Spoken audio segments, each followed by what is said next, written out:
아, 예. 안녕하십니까. 그, 예. 화요일 오후 2시 두 남자의 직설 저희 또 시작하도록 하겠습니다.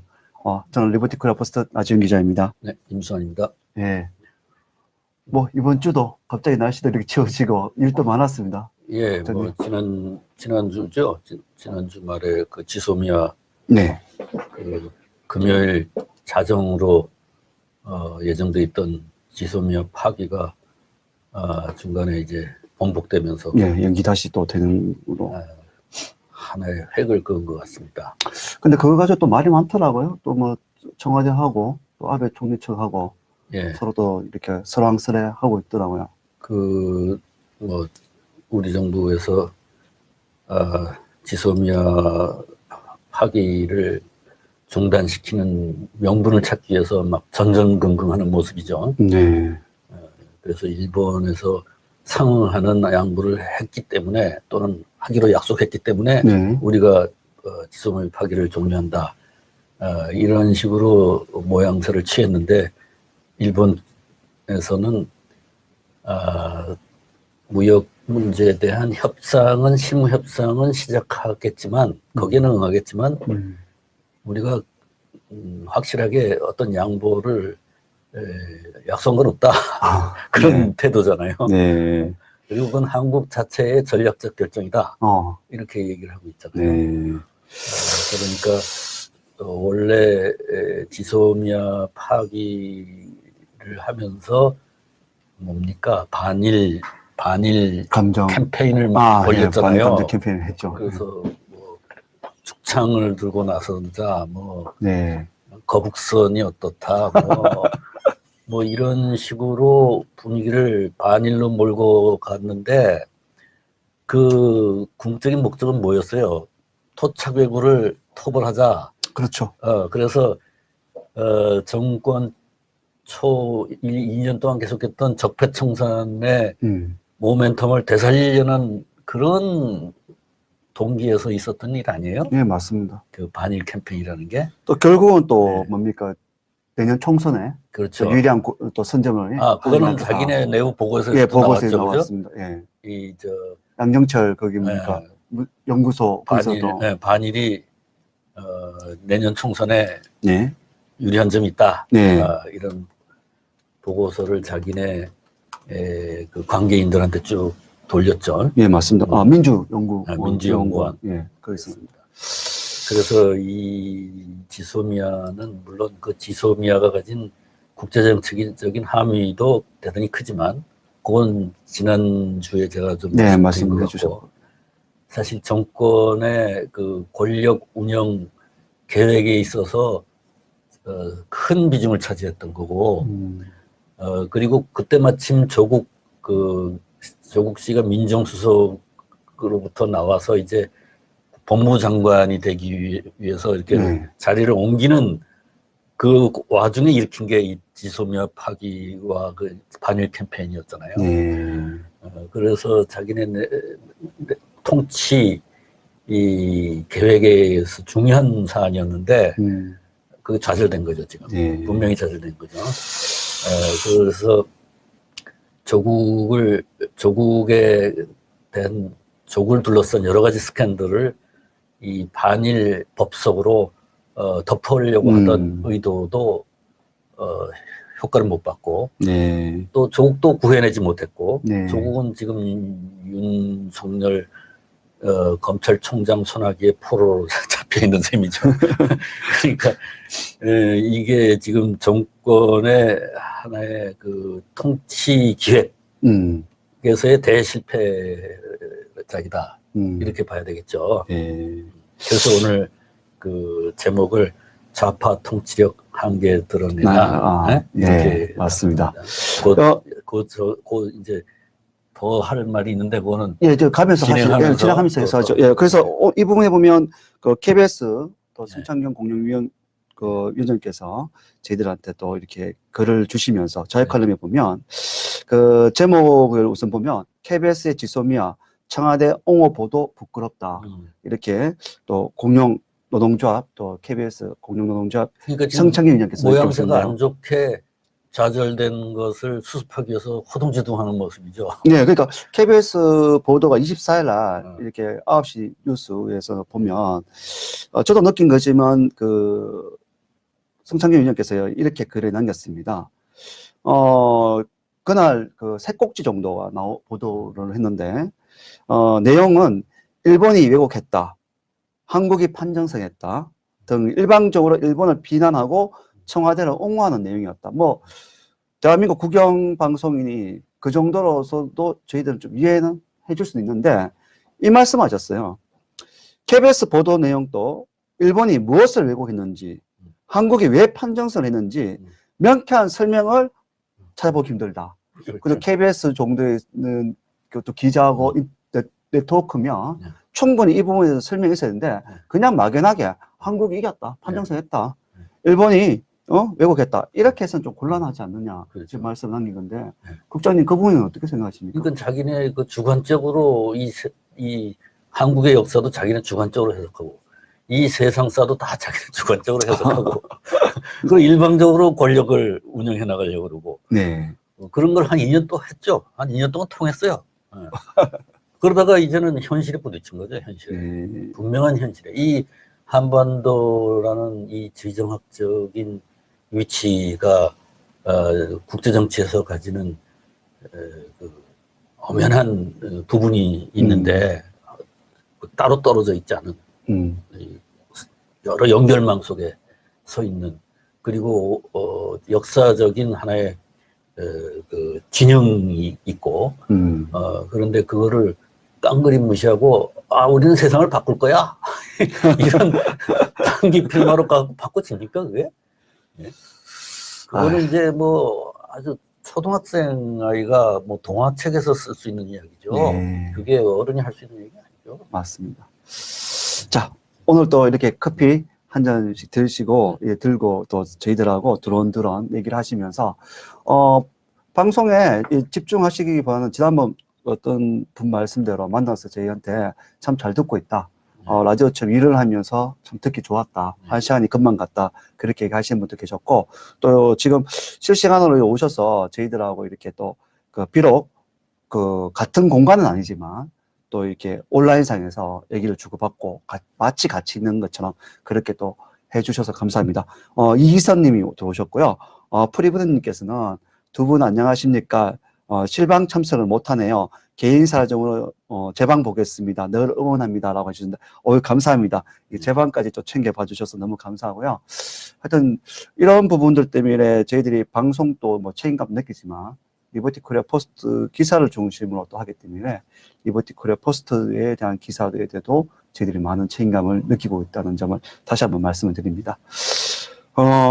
저희들 지금 일주일 기사를 이렇게 보면 많은 기사들이 지금 보입니다. 뭐 저도 몇 개 또 송고도 하고 정리도 하고 했는데 그 중에서 가장 가까운 것부터 먼저 한번 해보겠습니다. 이건 바로 제가 들어오면서 성창균 위원님한테 글을 받아서 올려드렸고 또 국장님께서 방송 들어오기 전에 이렇게 웹 출판을 주셨는데 어제 청와대 앞에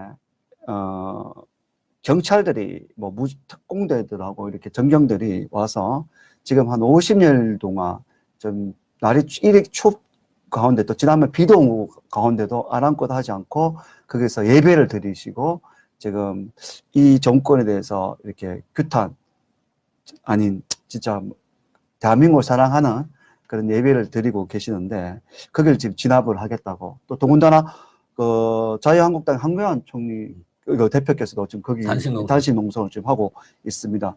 또 김문수 전 지사님도 그쪽에서 지금 집회를 하고 있고 하고 있는데 경찰들이 이렇게 과잉 연합을 하는 이유가 전날 KBS에서 보도를 하나 했습니다. 맹인학교가 직원에 있는데 뭐 시끄럽고 인근에 있는 분들도 뭐 시끄럽다고 하는데 방향의 혼란을 일으킨다. 막 그렇게 하셨는데 KBS 그날 뉴스 9 시간에도 나왔지만은 제 기사에도 올렸지만은 지금 집회장하고 그 학교하고는 한 500m 정도 떨어져 있습니다. 지도를 보시면 알겠지만은 그 사이에 촘촘히 건물들도 많고 집들도 많습니다. 근데 이게 과연 거기까지 소음이 갈지, 그리고 통성 기도를 제가 하고 있는 걸 알고 있습니다. 네.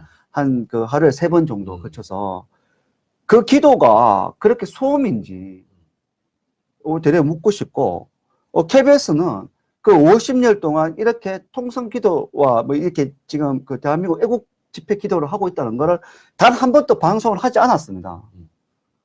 그런 상황에서 그냥 KBS가 이렇게 그 부분을 들고 갑자기 소음이다 하고 드러나온 겁니다. 그러자마자 그 다음날 경찰을 동원했고, 국장님, 이 부분에 대해서는 사실 조금 뭔가가 있다고 봐야 안 되겠습니까? 서로가 뭐 손발이 착좀 맞네요. 네. 근데 이제 아까 제가 그 오프닝에서 말씀을 드린 것처럼 이 자기네들이 갖고 있는 세계관이나 네. 역사관이나 거기에서 도출된 어떤 권력 운용이 요즘 자기들 마음대로 안 되잖아요. 네네. 지소미아 파기도 좌절되고. 네.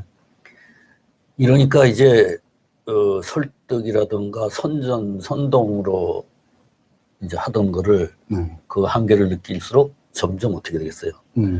이제 그 강제력을 동원하려고 하겠죠, 그죠? 좀 쉽게 너무 좀 극으로 가면 공포 정치가 될 거고, 그 전 단계에 그러니까 좀 강압적으로. 선동은 일단 말로 하는 거잖아요. 네, 그렇습니다. 그게 안 통하니까 자기들은 권력은 쥐고 있고, 그 다음에 이제 강제력을 동원하려는 충동을 많이 받는 현상을 보이는 거지 지금. 네. 강제 해산시키려는 거 아니에요, 네, 그죠? 맞습니다. 그거는 마치 어디서 일어나는 일의 되풀이 같죠.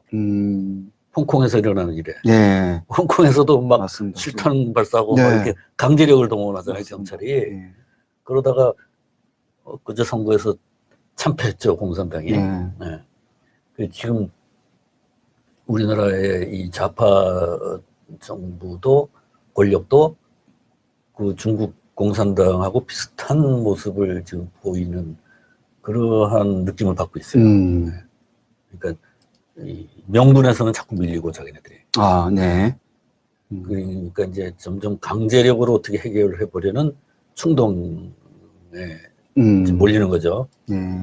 또 국회에서는 그 패스트트랙 2법안을 밀어붙일 것이냐 말 것이냐 가지고 지금 또 거기서도 왈가왈부하고 있잖아요. 네. 이런 모든 것들이 국민들의 지지 없이 일단 저지르고 보자. 네. 왜냐하면 자기네들은 뭐 여러 차례 이야기했지만 이번 한 5년이 아니라 20년, 50년 한다고 집권해야 된다. 이런 목표를 이 사람들한테 심어놨잖아요. 의식을, 그런 인식을 자기네 지지자들에게. 그러니까 그 지지자들은 마치 자기네들이 장기 집권하는 게 당연한 권리인 것처럼 지금 만들어져 있는 거잖아요. 그죠? 그러기 위해서는 개헌을 해야 되는데 개헌을 한번 꺼냈다가 개헌안을 꺼냈다가 일단 집어넣고 이제 개헌을 가기 전 단계로 뭐 패스트트랙에 있는 2개 그 법안 뭐 그런 걸 갖다가 통과시켜서 그 개헌을 위한 디딤돌로 삼는다.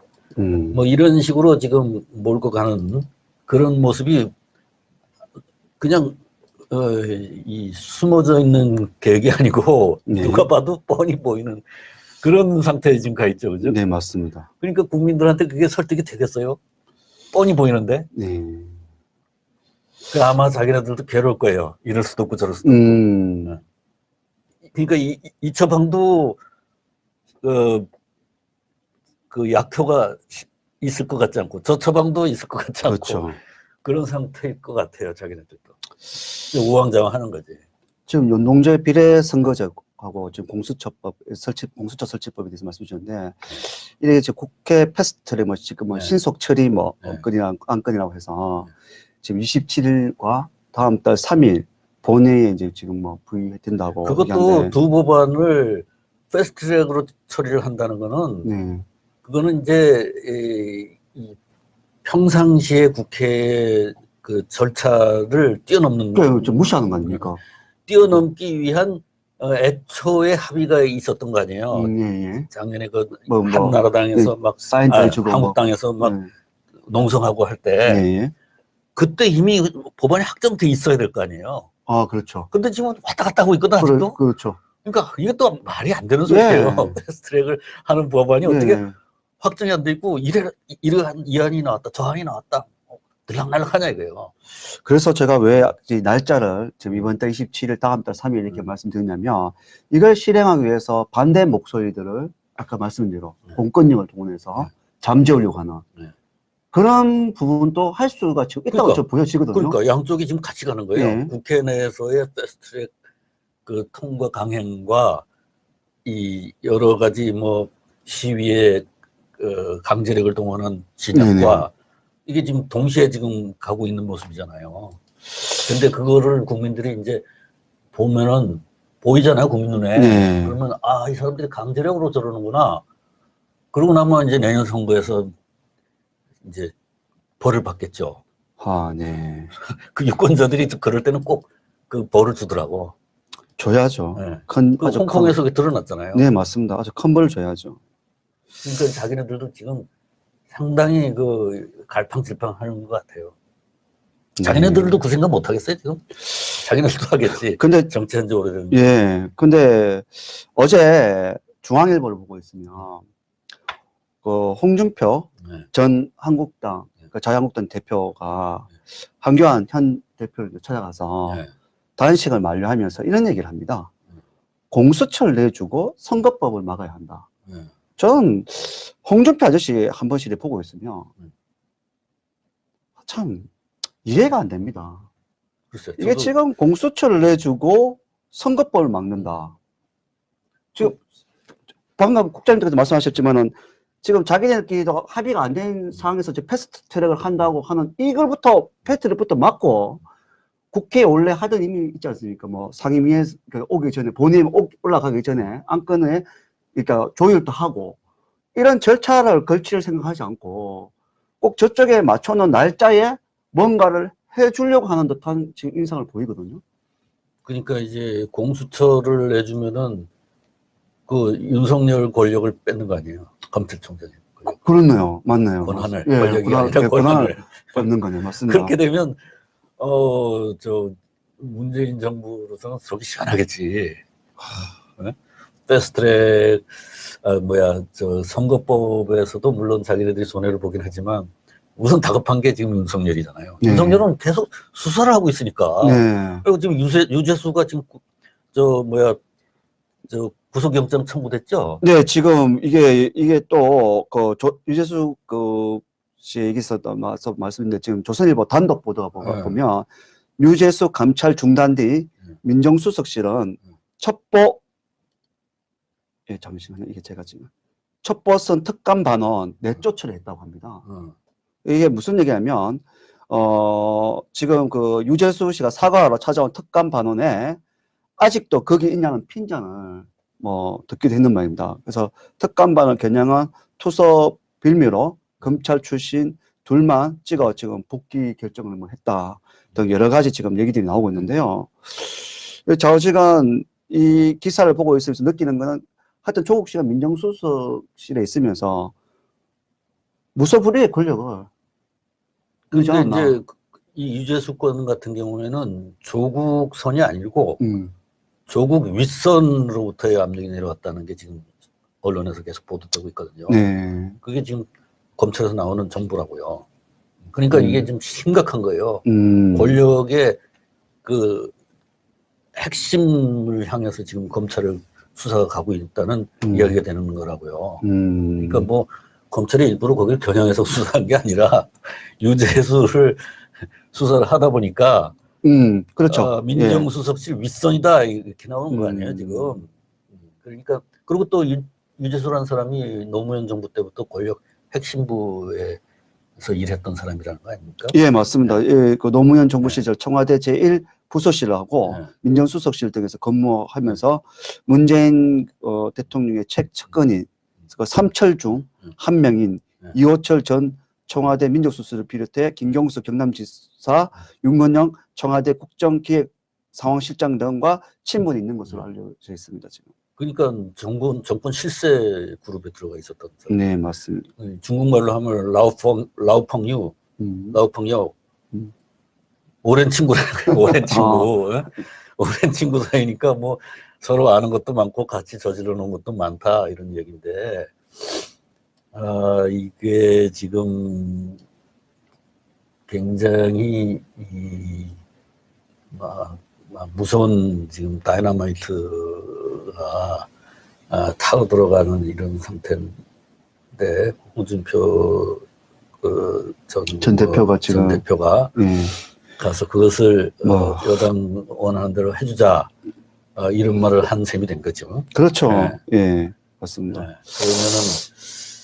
자, 이게 우리 입장에서는, 이 국민들 입장에서는 자유한국당을 더 믿어야 될까요? 윤석열 검찰총장을 더 믿어야 될까요?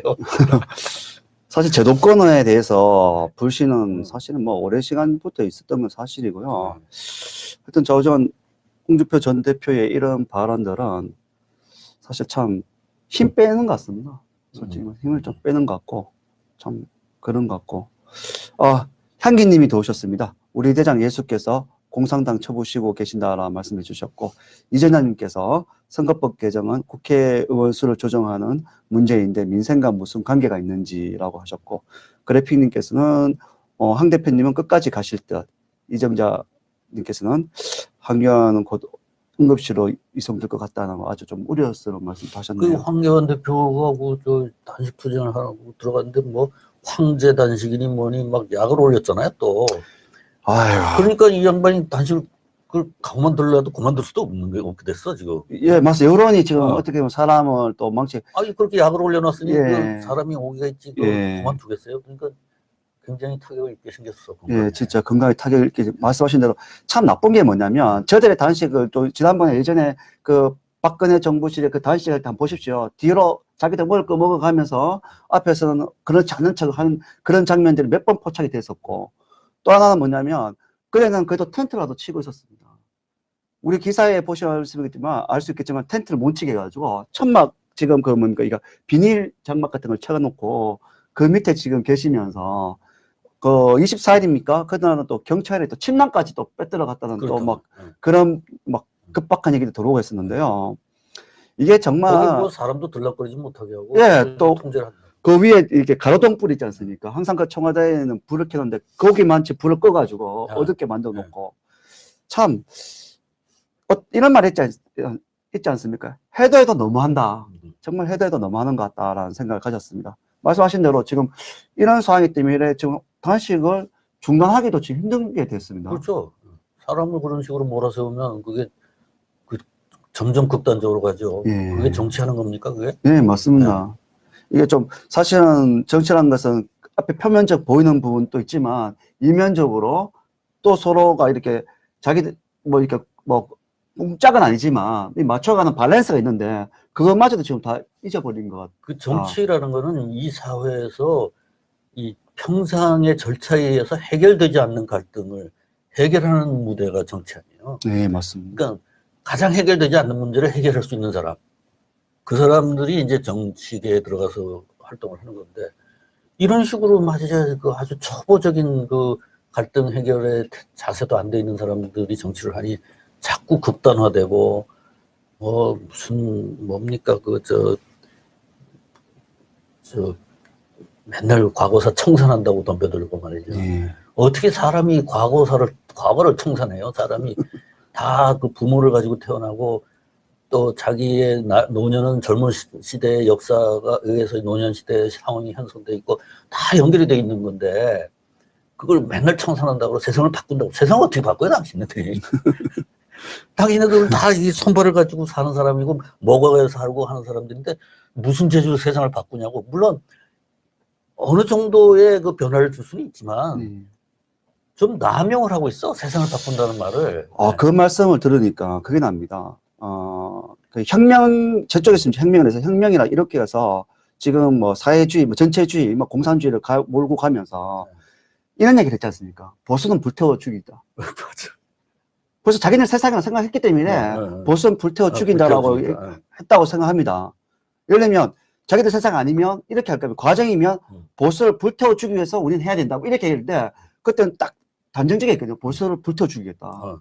이미 자기들 세상이라고 생각하기 때문에 우리 세상에 맞지 않는 보수는 불태워 죽이겠다. 저는 이렇게 그 말 한마디에 모든 게 지금 말씀하신 대로 어떻게 보면 감히 금방지게 세상을 바꾸겠다라는 생각을 할까라고 할 수 있지만 이미 그들은 그렇게 바꿨다 생각하기 때문에 보수는 불태워 죽이겠다. 근데 이제 내가 권력을 잡았다. 내 세상이 왔다.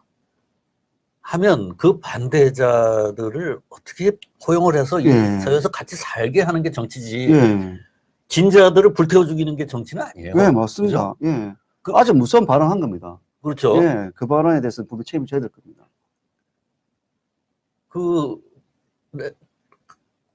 내가 루저들을 내가 위너고 루저들을 불태워 주겠다고 했으니 루저하고 이제 더 이상 타협이 되기 어렵겠죠. 예. 근데 그 루저가 죽지도 않았어 또. 도로 살아났어. 그럼 이거 어떡할 거야 이제. 그 이제 북한처럼 이제 숙청을 할 건가? 근데 북한은 그때 소련 점령군이라는 이 군사력 독점 상태에 있었기 때문에 그게 가능한 거죠. 소련군의 앞잡이였잖아, 김일성이가. 근데 여기는 그런 상태가 아니기 때문에 주기가 어려워요, 사기의 적을. 그런데 또 아까 저희들 했지만 이제 강압적으로 포갑적 들어가가지고 뭐 지금 그런 생각을 가지고 있는 사람들이라면 홍콩처럼 해라. 그러면 우리는 유접시 실탄 사서 일단 어차피 다 죽이겠다 맘먹은 건데 죽이겠다 이런 극단적 생각도 할 수 있지 않을까요? 제가 너무 갔나요?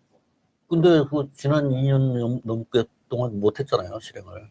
말로만 했지. 그러니까 이쪽에서 아직까지 그러니까 그 생각했던 만큼 그 정황이 없었기 때문에 하지 않고 있는 거 아닌가? 왜 정황이 없어요? 뭐 유튜브나 이런 데서 뭐 그냥 끝까지 막 진실을 밝히겠다는 사람들이 얼마나 많이 나왔고 토요일마다 막 태극기 집회가 계속 있었고 또 각 그 전문 분야에서도 막 이게 뭐 잘못된 것이다 동의할 수 없다 이런 서론 성명서도 여러 군데가 나왔고 그 사람이라는 게 이 일시적으로 승자의 위치에 가 있을 수도 있고 일시적으로 패자의 위치에 가 있을 수는 있지만 그렇게 영원히 승자의 위치에 가 있지는 못하잖아요. 이거는 이 목숨의 한계가 있기 때문에 그리고 나이가 들면 늙고 능력도 떨어지고 그리고 모든 것을 다 이렇게 통제할 수 있는 능력이 없잖아요, 인간이. 그리고 생각하지 못한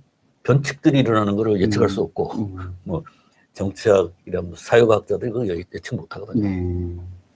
그렇기 때문에 승자의 권력이 자기가 권력을 잡았을 때는 막 대단한 것 같지만 사실은 한계가 있는 거죠, 항상. 그래서 체제를 변형시키려고 이런 좀 공수처라든지 이런 걸 패스트트랙을 좀 서두르고 있는 거 아닌가. 그러니까 그 사람들 눈에는 김일성이나 모택동이 이런 사람들이 그런 권력을 잡았다고 보고 그걸 모방을 하고 있는 것 같은데 그 사람들도 지금 한계에 봉착한 거 안 보입니까? 미국의 압박에 지금 전전긍긍하고 있잖아요. 또 홍콩에서 막 자유화 일어나고 중국의 내부에도 양심 범들이 있고 자기네들을 완전히 권력적으로 전복시키지는 못하지만 그래도 자기네들이 편하지는 못한 상태에 항상 있잖아요. 그 제가 지금 알고는 이렇게 들려오는 얘기는 지금 중국도 사실은 지금 하나의 원 차이나라고 지금 하고 있지만 중국 내부에도 그 소수 민족들의 갈등이 심상치 않는 걸 알고 있습니다. 뭐 위구르는 당연한 거고 지금 그 만주족 만주 독립이라는 얘기도 지금 들리고 지금 일본에서는 그걸 열심히 활동하시는 계신 분들도 계시고 이렇게 따지다 보면 지금 사실 중국 내부도 사실 되게 흔들리고 있는 건 맞거든요. 근데 지금 대한민국에 지금 있는 이 정부, 지금 문재인 정부가 들어왔을 때는 문재인 이 정권을 잡았을 때는 지금 어떤 현상에 보면 아까 뭐 패스트 트랙을 통해 가지고 두 법을 지금 통과시키고 하지만은 말씀하셨지만은 지금 언론들이 제대로 보고를 하지 않다 보니까 아까 지금 뭐 청와대 앞에 52일 동안 통성기들을 들고 있지만 제대로 보고된 것도 없고 태극기 집회 지금 2016년 11월 19일부터 시작했다고 한겨레 신문에서 잡은 그 날짜를 봐도 이번에 이제 지난 토요일이 이제 3년 됐습니다. 세수로. 해도 제대로 보도를 한 언론이 없고, 그러니까 일반 국민들은 잘 알지 못하기 때문에 아직까지 저쪽에서는 이 정도를 잡고 있다. 유튜브도 지금 그 구글 그 부사장을 만나가지고 뭐 얘기했지 않습니까? 방송통신 그러니까 한상입니까? 그 통신위원장하고 얘기를 해가지고 뭐 제재도 얘기도 하고 뭐 그런 걸 알고 있는데, 이보다 이제 들어선 이보다 더 큰 저항이 왔을 때는 정말 지들 말대로 보수는 불태워 죽이겠다. 그래 태워 죽일 수 있지 않겠습니까? 근데 요번에 지소미아 건 같은 경우에는 뭐 국내에서 저항이 아니라 미국의 압력으로 주저한 거 아니야? 네. 왜 그건 자기네들 마음대로 못하는 거? 반일하고 뭐 반미하고 뭐 역사의 주체성을 되찾지 왜? 네? 아니 왜 갑자기 주저앉은 거야 도대체? 명확하지 않아요. 예, 그날 뭐 들려오는 그러니까 지소미아 그 협상을 이제 종결한다 할 때 저 뭐 미국의 F-22입니까? 그게 뜨고 뭐 하여튼 분위기상은 여기 있는 이 땅은 좀 조용했는지 모르지만 그 주변국들은 상당히 급박하게 돌아갔던 것 같습니다. 보니까 느낌은 자우지가 뭐 거기에 굴복한 것 같고, 또 김정은이가 또 평안포 또 쏘고 뭐 저 김정은이 또 참 그렇습니다. 예.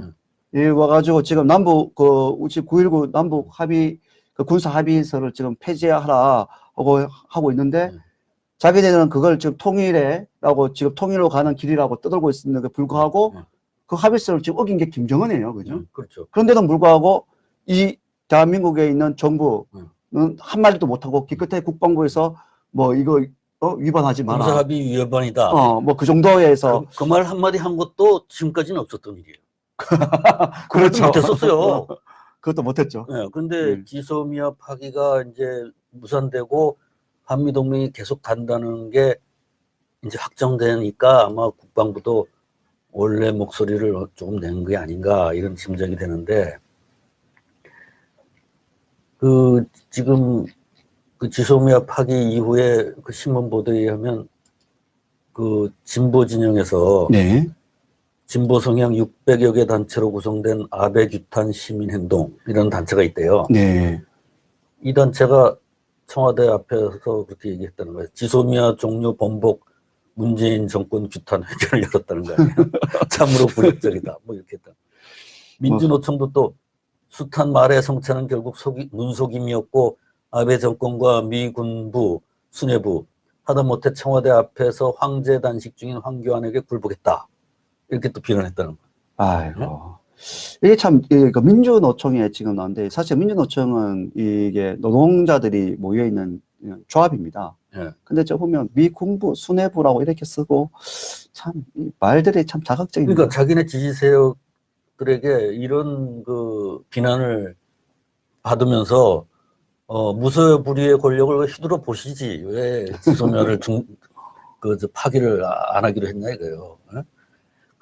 제가 아까도 얘기했지만, 한계가 있다는 거예요, 권력이라는 거는. 누가 뭐, 아무리 뭐, 어떤 지위에 가더라도 그 한계가 있고, 모택동도 문화대혁명 하다가 결국 대약진 운동 하다가 실패하고 대실패하고 권력 이선으로 물러났었잖아요. 그 다음에 또 그걸 만회하기 위해서 또 문화혁명이란 더 악랄한 짓을 저질렀지만은, 그러다가 결국 마지막에 죽기 전에 어떻게 했어요? 미국하고 수교를 다시 주선하고 죽었잖아요. 자기 마음대로 한 게 뭐가 있어요? 그리고 중국 개발시켰어요? 근대화시켰어요? 못 시키고 죽었잖아요. 대부분 중국인들은 농업에 종사하는 그 상태에서 죽었잖아요. 그러니까 김일성도 마찬가지고 6.25 전쟁까지 몰렸지만 자기가 무슨 통일을 시켰어. 뭐 자기네 국민들을 제대로 먹였어. 뭐 지금에 와서는 완전히 나라를 망가뜨린 그 원흉으로 지금 비난받고 있잖아요. 그게 맞습니다. 무슨 너무 무소불위의 권력이냐고. 권력이라는 한계가 있는 거고, 그 한계가 있기 때문에 그 경쟁자들을 그렇게 뭐 불태워 죽인다는 이따위 소리를 함부로 해서는 안 된다는 거죠. 예, 정말 위험한 발언입니다. 그건 자기의 죽음을, 자기 무덤을 파는 거예요, 그게. 예, 스스로 자기 무덤을 파는 겁니다. 언젠가 자기 권력이 쇠할 때 안전하게 후퇴를 해야 될 거 아니에요. 그 자기 후퇴할 길을 자기 스스로 막은 거, 끊어버린 거 아니에요, 자기 다리를. 맞습니다. 예. 불태워버린 거예요. 예, 불태우는 상당히 그 발언에 대해서 분명히 예. 책임을 져야 될 겁니다. 뭐, 분명히 그 부분은 아마 그 해명이라고 하기보다는 거기에 대해서 분명히 뭔가가 조치는 있어야 될 것 같고요. 지금 보니 우리 방에 지금 와서 지금 하시는 말씀 중에서 이정자님께서 공수처는 필요하다. 한국은 고위공직자들의 비리가 심각하다고 했는데 저희들이 고위공직자 비리 감시를 하는 감사원이 있지 않습니까? 고위공직자 지금 윤석열이 수사하고 또, 있죠. 예, 또 검찰도 있고 그런데 이게 필요하다고 얘기를 하셨는데 이 부분에 대해서는 좀 생각을 좀 달리 하셨으면 좋겠다는 게 뭐냐면 아니, 그러니까 국민 일반적으로 여론조사하면 공수처 지지가 많이 나온대요. 과반수 나온다고. 그러니까 이게 뭐냐면 지금 사실은 지금 조국 거기하고 좀 짬뽕이 돼가지고 조국을 보고 지금 공수처를 설치해야 된다고 하는데 이게 문제가 뭐냐면 공수처가 정확하게 개념을 알고 계셔야 됩니다. 이게 지금 공수처는 이게 지금 제대로 표현하면 고위공직자 범죄수사처가 풀네임인데, 네. 예, 풀네임인데 이게 뭐가 뭐냐면 대통령이 임명을 합니다. 그리고 공수처는 기존 검찰의 수사 기소권을 모두 가져가게 됩니다. 그 다음에 이렇게 되면 대통령이 공수처의 장을 임명을 하게 되고 또 공수처는 기존 경찰의 수사와 기소권을 가지다 보니까 이게 그 대통령의 그게 뭡니까 이게 우리 옛날에 보면 그 한창 그 군부 독재 시대 때나 또 왕권 때 나오면 그 많이 나오는 게 있지 않습니까? 이게 뭐 이 뭡니까 이게 미리 알아서 밑에 알아서 이렇게 조사하는 게 있지 않습니까? 그걸 심중보랍니까? 그 뭐 갑자기 지금 단어가 기억이 안 나는데 그렇게 돼버리면 자칫하면 이게 공수처가 상당히 이거 진짜 무소불위의 권력이 되어가지고 모든 사람들을 얽매일 수 있다는 걸 알고 계셔야 됩니다.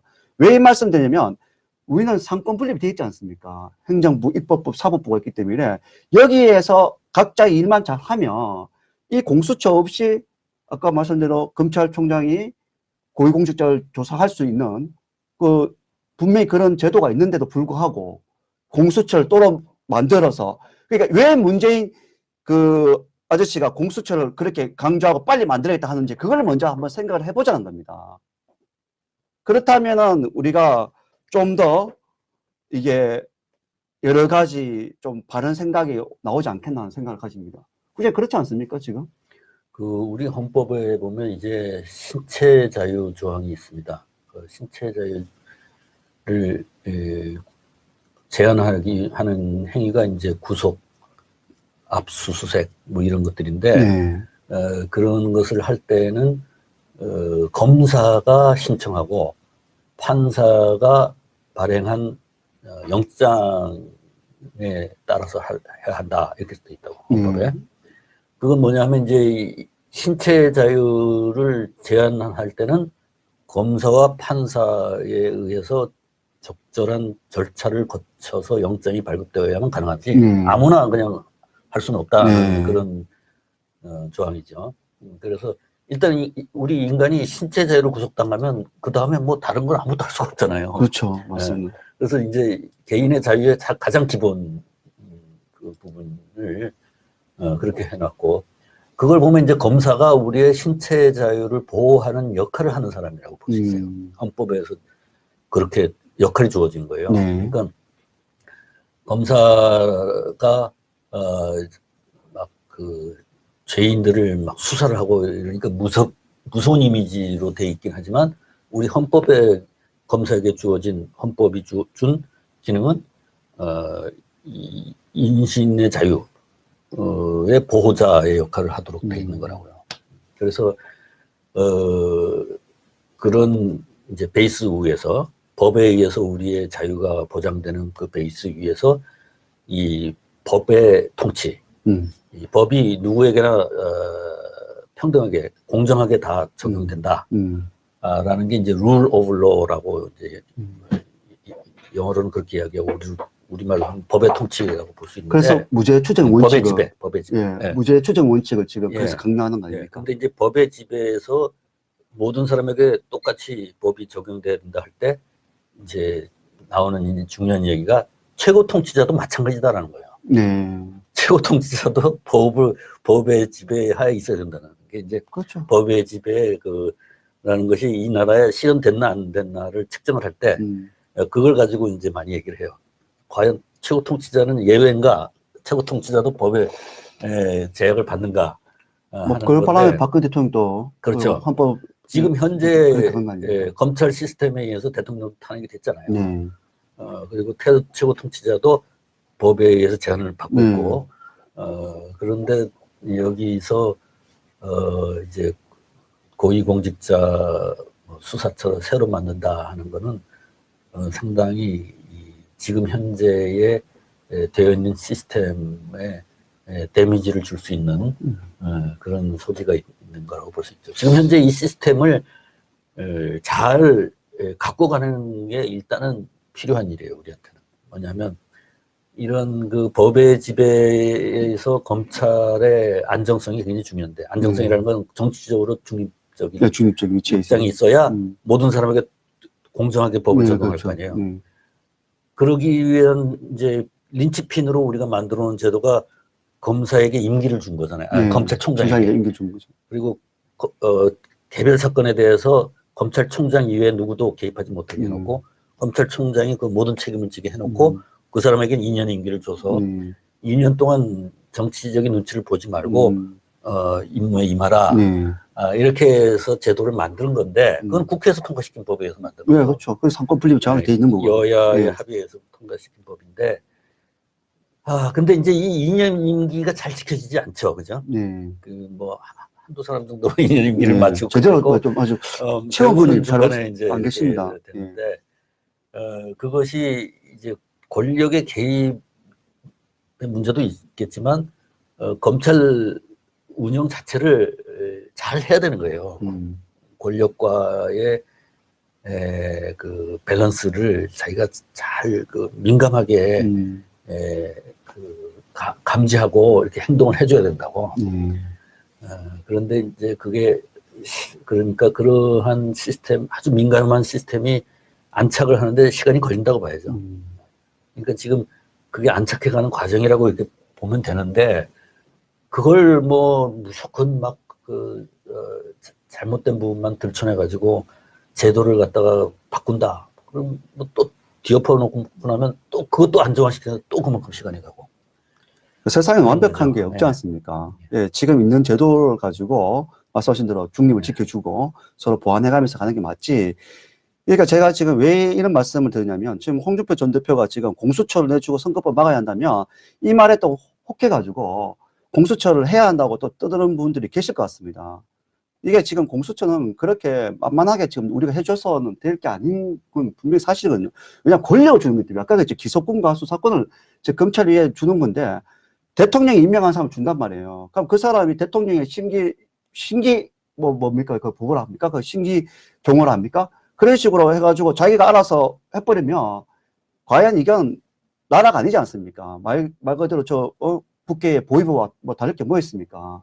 그래서 저는 그런 부분에 대해서 말씀을 드리고자 한 특히 겁니다. 이제 그 공수처가 뭐 법안이 막 계속 수정이 돼가지고 어느 게 맞는지 모르지만 판사까지도 그 관할권 하나에 둔다는 게 지금까지 알려진 얘기잖아요. 그러면 사법권의 독립이 심하게 많이 훼손되는 거 아닙니까? 이건 제가 그래서 상권 분립을 계속 강조했던 게 그런 상권 분립을 훼손시키면서 필요한가에 대해서 저 심의와 또 정부와 더 아무 공청회도 없이 그냥 패스트트랙 거기에만 끼워 맞춘다 그러면 이건 문제가 있다는 거죠. 그래서 고위공직자의 범죄라 해서 지금 조국이기 때문에 해야 된다라고 생각하지만 그게 아니라는 거죠.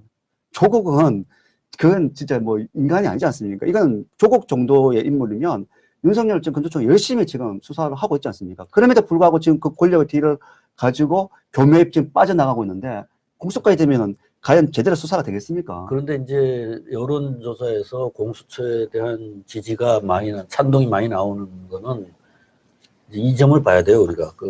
일반 국민들이 우리나라 고위공직자들이 많이 부패하고 있다라고 인식하고 있다는 거. 그걸 반영하는 거예요.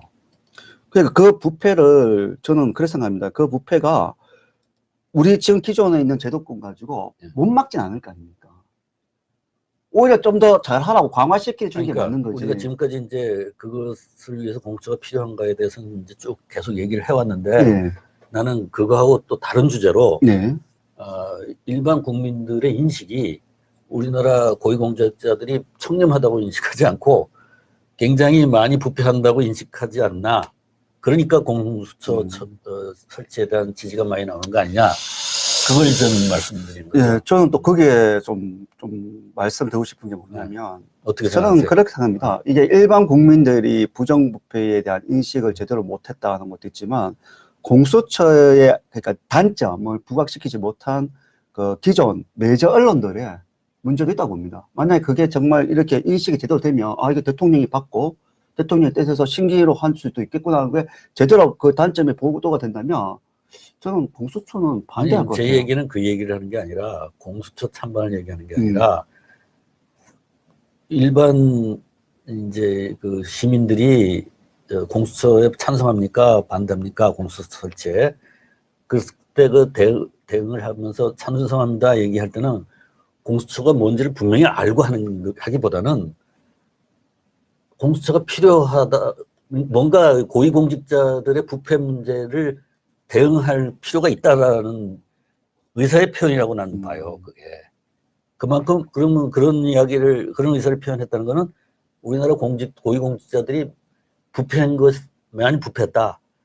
라고는 비판적인 의식을 많은 사람이 갖고 있다는 것의 반영이라고 보는 건다, 이거죠. 뭐 자기들 찍어주는 사람들 지금 부패해도 거기는 아무 뜻도 않는데 그게 과연 공정한가라는 생각도 듭니다. 저는 그 일반 시민하는 사람들이 자기들 찍어주는 사람들 지금 저렇게 부패하고 저렇게 조국이 저러고 있으면 당연히 저 구속시켜라고 더 뜯어줘야 되는데 그 뜯어는 단체 아무도 없지 않습니까? 그 뭐 참여연대에서 조금 몇 사람이 양심선언했지만 저는 그 부분에 대해서는 그렇게 생각합니다. 좀 더 우리가 솔직해졌으면 좋겠다. 물론 지금 고위공직자들이 부패된 건 맞습니다. 맞는데 내가 찍어주고 내가 지지하는 사람이라 해서 그걸 입 다물고 있다는 것도 그건 시민으로서는 정확한 위치라고 생각하지 않습니다. 그거는 오히려 그 사회를 더 양분화시키고 더 병들게 할 수 있는 부분이라고 생각하거든요. 그러니까 지금 우리 나 기자님이 얘기하시는 거는 굉장히 이런 사회 현상에 대해서 하루에 한 너댓 시간 이상을 투자를 해가지고 막 심각하게 진실을 파헤치고 막 분석하고 하는 사람들 이야기고 일반 사람들은 그냥 자기 일 하다가 지금 우리 프로 이런 것도 이제 그냥 틀어놓고 일을 하다가 그런 질문이 왔을 때 그냥 거의 조건 반사적으로 반응을 하거든요. 그러니까 제가 그 말씀을 드리는 거죠. 뭐 박사님, 국사님 말씀하시는 거야. 제가 뭐 모르는 건 아니지만 저는 사실 지금. 근데 그 사람들에게 모든 사람에게 막 우리 모든 쟁점들을 많은 시간을 투자해서 막 분석하고 막 하라고 요구하기는 어려워요. 예, 그래서 제의가 필요한 것 같습니다. 그렇죠. 그러니까 이런 거 틀어놓고 일을 하는 거죠. 제의가 필요한 것 같습니다. 왜냐하면 사실은 좀 안타까운 게 제가 웃으면서 이렇게 해서 말씀드려서 좀 죄송하지만 이런 부분 사실은 저희 메이저 언론들이 정확하게 해줘야 됩니다. 그 메이저 언론이 제가 많지. 네, 메이저 언론들이 정확하게 해줘야 됩니다. 그래서 그 공수처가 생겼을 때 장점과 단점을 제대로 얘기해주고 그리고 현 기존 제도에서 문제점과 또 강화시켜야 될 점을 해준다면 과연 일반 국민들이, 일반 시민들이 바쁘게 사는 와중에서 공수처가 정말 필요한지 안 한지를 정확하게 판단낼 수 있는데 그 판단의 길을 막은 게 저는 메이저 언론들이라고 생각합니다. 그래서 참 메이저 언론들한테는 참 불만이 많습니다. 그렇죠. 아유. 이제 시간이 좀 많이 된 것 같습니다. 우리가 일주일 거를 모아서 이렇게 얘기하다 보니까 시간이 좀 많이 된 것 같은데요. 이제 마지막에 항상 해드리는 게 있는데 북한 뉴스 쪽에 뭐가 있는지 한번 볼까요?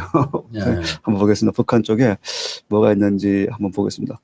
제가 항상 아리랑 메아리를 보고 있는데 아리랑 메아리를 한번 보겠습니다. 뭐 오늘 아리랑 메아리는 뭐가 있는지 한번 보겠습니다.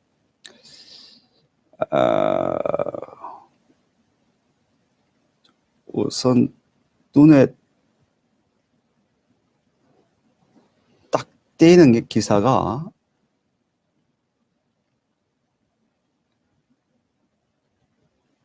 이게 보입니다. 저희가 신문사서 보는데 남조선 신문 미국과의 굴종 관계를 끝장낼 것을 요구.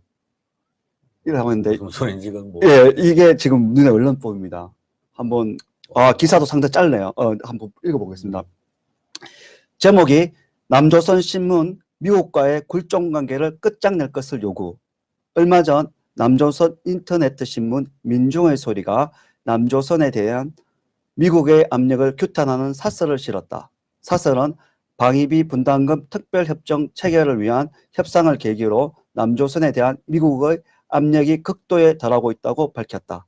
그러면서 자한당의 한교안과 나경원의 비롯한 보수 세력도 협정을 최종 파기 결정하면 한미 동맹은 회복 불가능한 파탄 상태에 빠질 것이라고 하면서 미국의 요구를 받아들여야 한다는 망발을 하고 있다고 단지하였다. 끝으로 미국의 협박과 보수 세력의 망동이 거세질수록 국민의 반미 의식이 높아가고 있다고 하면서 현 당국이 굴종 관계를 끝장내야 한다고 강조하였다.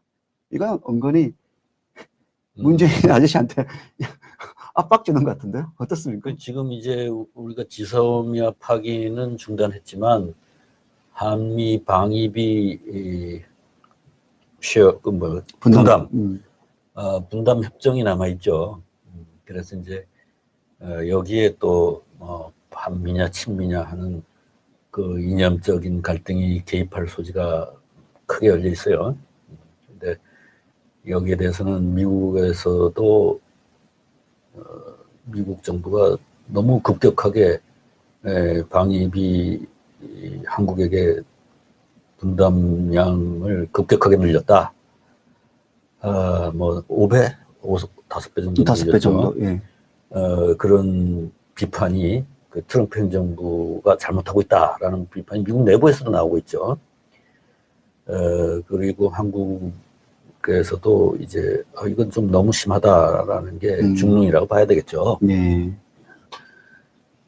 그래서 이 문제가 앞으로 남아 있고 이게 지금 한미 간의 갈등에 넘어야 될 큰 고개가 하나 눈앞에 있다. 이런 상태이죠. 그래서 며칠 전에 뉴욕타임스에서 사설로 네. 대통령이 한국이라는 우방에게 한국은 해마다 또는 이번에는 작년에 하고 올해 또 하지만 그 전에는 4년마다 아무튼 그 예. 텀을 두고 이렇게 협상을 해왔어요. 네. 5년인가 텀을 두고 주기를 두고 네, 이렇게 협상을 주기를 했는데 두고 협상을 해왔는데 할 때마다 한국은 증액을 해왔어요. 네. 그래서 이번에도 한국 정부는 증액을 할 준비를 하고 있었을 것이다 분명히 계속 해왔기 때문에. 뉴욕타임즈 얘기는. 네. 그런데 그렇게 과도하게 급격한 증액을 요구하는 거는 좀 그건 무리수가 있지 않는가. 그건 상대편을 당연히 화나게 하지 않겠느냐. 그러면 결국 누가 웃겠느냐. 웃는 거는 북한과 중국이다라고 그 사설에 그렇게 썼어요. 그러니까 이제 이게 미국 내에서도 이런 비판이 나올 정도로 이 문제가 상당히 이제 논란을 불러일으킬 수가 있는데, 이 부분을 우리가 또 넘어야 될, 현명하게 넘어야 될 산이 지금 앞에 있습니다. 근데 이제 정부가 어떤 태도를 취할지 모르겠는데, 되신 대로 우리 국민들은 흥분하지 말고, 또 우리가 돈이 막 없어서 빚을 내서 이걸 줘야 될 그런 입장도 아니고, 그러니까 이 부분에 대해서 좀 차분한 마음으로 지켜봐야 되지 않겠느냐. 그 연말에 그런 생각입니다. 국장님 그 외에 좀 외신들을 몇 가지 많이 좀 해오신 건데 몇 가지 좀 소개해 주십시오. 지난주에 있었던 외신 중에 굉장히 흥미를 끄는 게 그 중국 스파이 하나가 호주 정부에 망명 요청을 했는데 이게 이제 뭐 몇 개 외신에 나왔어요. 근데 이 사람이 그 자기가 스파이한 활동에 대해서 진술을 했는데 그게 굉장히 우리의 흥미를 끄는 것들이에요. 그렇습니까? 말하자면 자기가 공작을 한 대상은 홍콩과 대만이었다. 그래서 뭘 했느냐? 대만에 가가지고 대만의 지금 집권 차이잉원의 대통령을 배출한 집권 민진당을 네. 공격하기 위해서 인터넷 업체와 소셜 미디어 계정 20만 개를 만들었다. 두루킹이네요. 그렇죠. 두루킹이지. 두루킹이네요. 네. 그리고 대만 언론사에 15억 위안, 그 우리 돈으로 한 2,500억 원을 네. 썼다.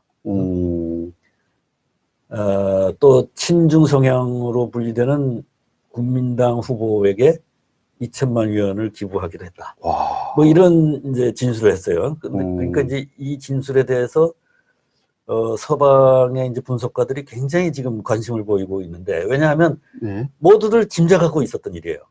이런 공작을 하고 있는 것 같다. 라는 짐작을 다 하고 있었는데 증거를 잡지를 못해가지고 네.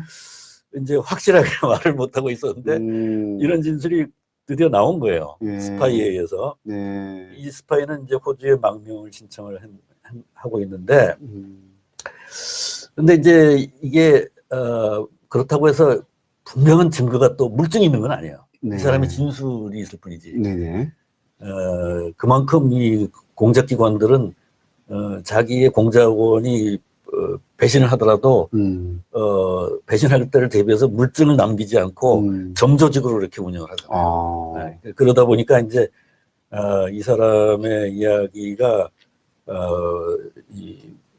물질적으로 이렇게 딱 입증을 하긴 어려운 일인데, 하는 이야기는 누구나가 아니라 이쪽 서방의 첩보기관들이 그렇게 하고 있는 것으로 짐작해왔던 그것이 그대로 지금 이 얘기가 되고 있는 거예요. 그래서 이제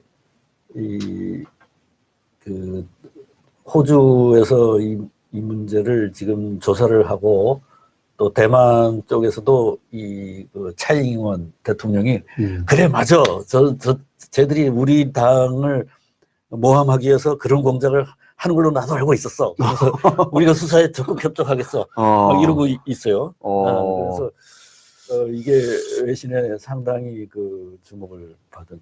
심정이 있었는데 물증이 없었는데 스파이 하나가 네. 자수하면서 그렇죠. 이제 만천하에 다 드러난 거예요. 그러면서 이 자수한 사람이 뭐라 그랬냐면 자기 이제 아이하고 마누라는 미리 이미 호주에 와서 살고 있는데 네네.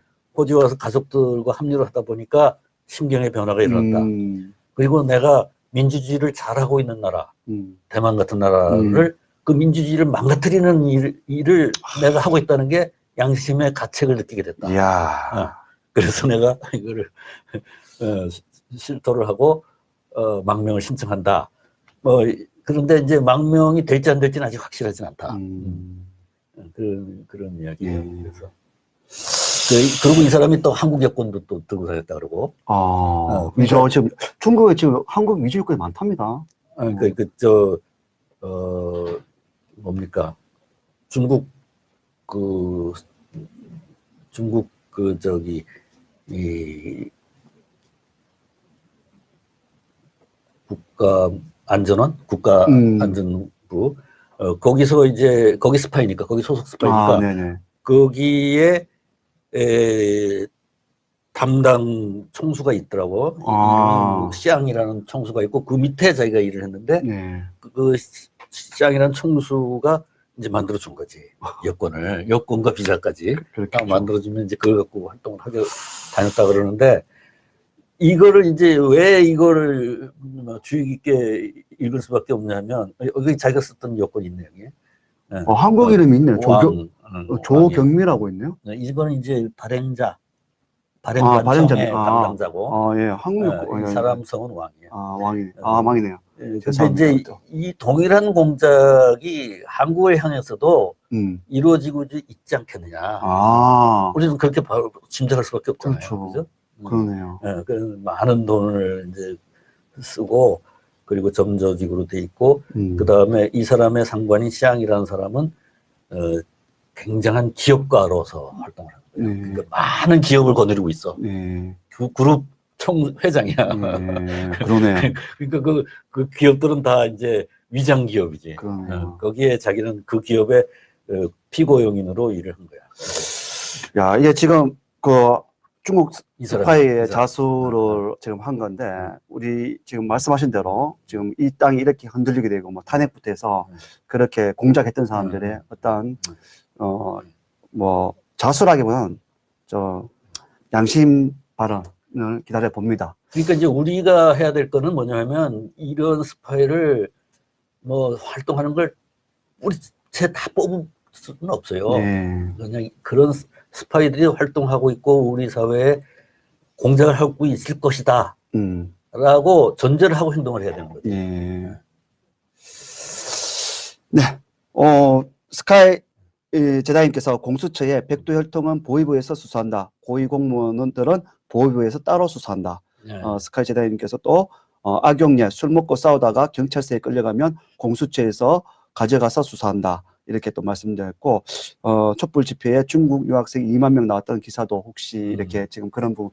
예. 우리나라에서 참 예. 홍콩 시위에 대해서 지지하는 대학생들 대학생들 움직임에 예. 대해서 중국 유학생들이 예, 뭐 개인 신상까지 틀면서 막, 테러를 하고 있다고 지금 얘기 들었습니다.